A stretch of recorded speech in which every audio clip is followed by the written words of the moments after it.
We didn't think that we were hungry or we couldn't take shower because there were no hot water. We just were thinking about are we going to stay alive today or are we going to die?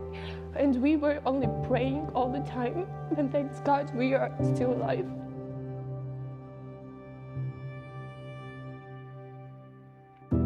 I'm Ruslana. I'm staying here in Poland at the church. My family are refugees from Ukraine. My mom, my siblings, sister and brother. Unfortunately, our father, he's a preacher and he's left in Ukraine. When the first day of war started, we hoped it will end soon, but it didn't. And the worst part was that our city, Bryansk, was occupied on the second and third days of war, so just from the start, and we couldn't leave the city at all.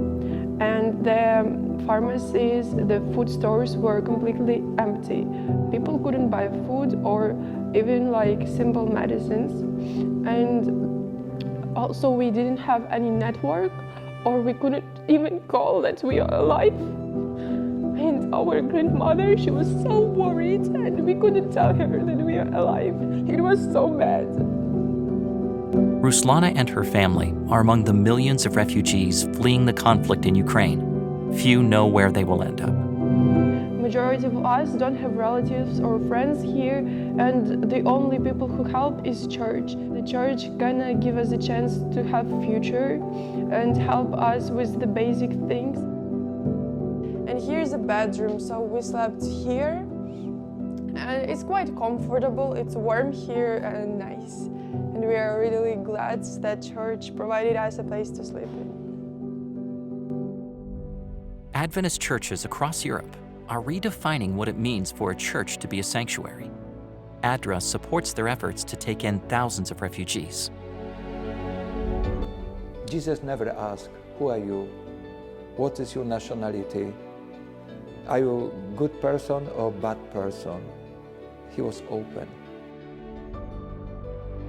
And I think this is a good example for us. When we are helping others, it's like Jesus' hands will be through us. We change because of Jesus, of His impact on us. And we want to be His hands. We want to be His feet. The global humanitarian agency, ADRA, which is the Venice Development and Relief Agency, ADRA, based here. Internacional, que es la rama humanitaria de la Iglesia Adventista del Séptimo Día. Adventista de recursos assistenciais. Right now, the organization has people in and around Ukraine, helping the hundreds of thousands of people fleeing. Well, groups here at home are getting involved as well. The Maryland Aid Group is going much farther, 5,000 miles farther, to provide direct help. It's already providing shelter to refugees in youth centers and church buildings. ADRA volunteers cross the border themselves into Ukraine with this convoy carrying supplies. When they said like, don't worry, you can feel like at home here and we will help you because we are your brothers and sisters in God, they just supported us and that meant so much. I was hungry and you gave me something to eat. I was thirsty and you gave me something to drink. I was a stranger and you invited me in. I needed clothes and you clothed me. I was sick and you looked after me. I was in prison and you came to visit me.